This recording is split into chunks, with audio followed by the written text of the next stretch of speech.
So are you looking to mix things up in the bedroom in 2025? Yes. Well, if the answer is yes, and it is in the front row, you are in luck because our very own sex and intimacy expert Cynthia is going to share some trends that can help take things from vanilla to vavoom. Okay, Cynthia. Let's get right into it because the first trend you're going to tell us about is called erotic escapism. I mean, I feel like right now everybody needs an escape from everything, so why not in the erotic realm? And this is really about reimagining sex as play. This came out of the wellness movement. There's a lot of people talking about escapism in there going into fantasy realm, so of course it applies to the sexual realm. And some people are attributing this trend to the rise in popularity of books like A Court of Thorn and Roses. Is anybody here? No. Okay, so if you haven't read it, I mean, everyone's talking about this series of books, and it basically involves women having a lot of hot sex with fairy men who are fairies.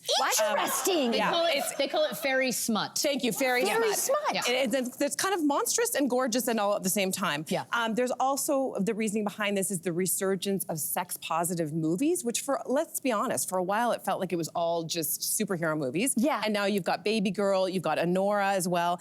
And then finally, there's been an explosion in erotic apps, which are things like Dipsy. If you haven't heard of it, you should. These are erotic literature apps, which contain, this one is over 500 spicy stories. They're erotic stories, they're immersive, they are super hot. And I think I just wanna leave you with this idea, is that trying to think in 2025 as sex, not as a thing that you do, as Esther Perel says, but a place that you go, right? So the tip that I will give you is just find one thing in 2025 that is not regular porn that fires you up.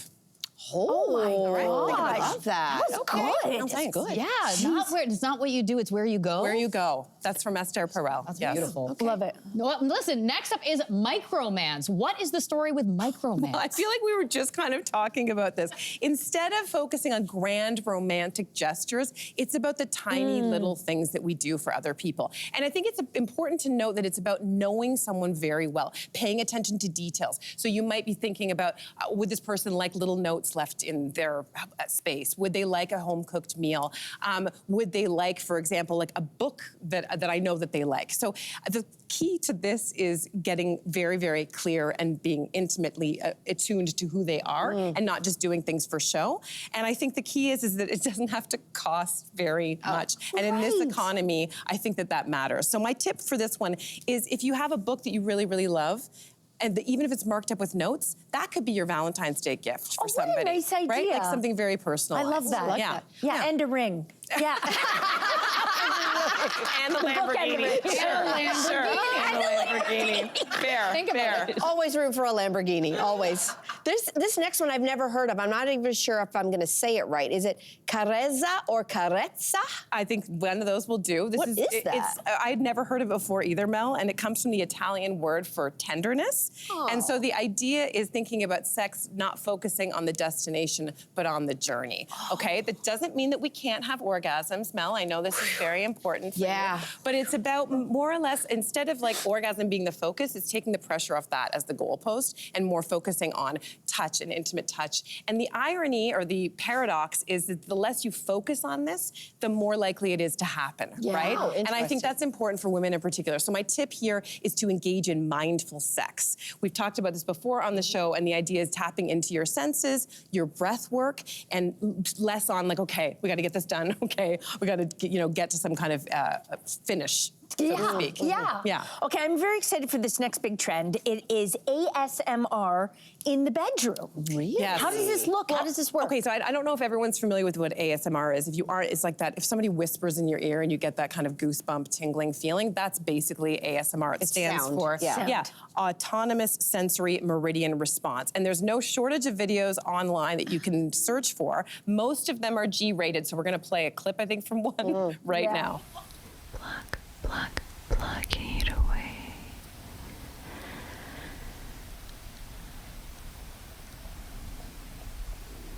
Is that G-rated? I mean, it's a good point. I don't know. It could be. She was probing, that's all. Oh, good point.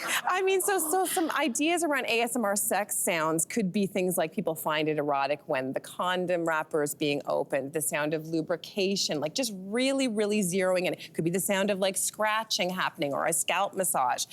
You can get ideas from Google or you can create your own. My hot tip for this piece is ask your partner to put on a blindfold, because as soon as you lose one of the senses, the other ones are heightened.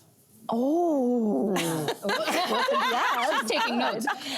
Okay, so finally, you want us to experiment with praise kink. Please explain.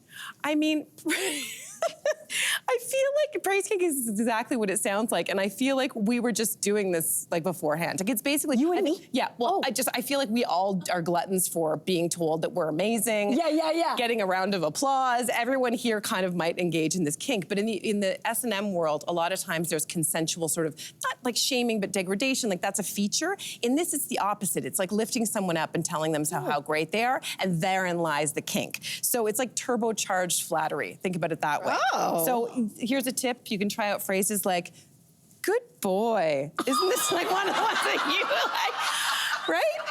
I felt like you're so hot is another one. I love the way you do that. These can be powerful tools to heighten the arousal, or at very least you might have a good laugh. Well, yeah, because I say that to my cat now. I know like, you do. And I was like, who's my big boy? And so now I'm just like, that is.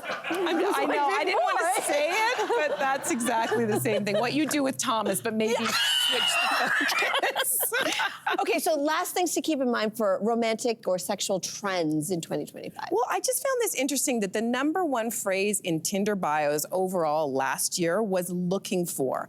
But in Canada, specifically, the word deserve had the fastest growth, which was like up over 100% in the year. So I think there's something interesting going on there. And I want you to think about 2025 as the year that you not only ask for what you want, but you get what you deserve. Oh, that's empowering. good. We love that. good. See, this was really fun. thank you so much. Perfect timing. Learned a few things. Perfect timing. Hey, you, come a bit closer. We've got so many more must-see interviews, spicy debates, lifestyle tips, and pop culture moments. So subscribe to our channel by tapping the logo below and don't miss out.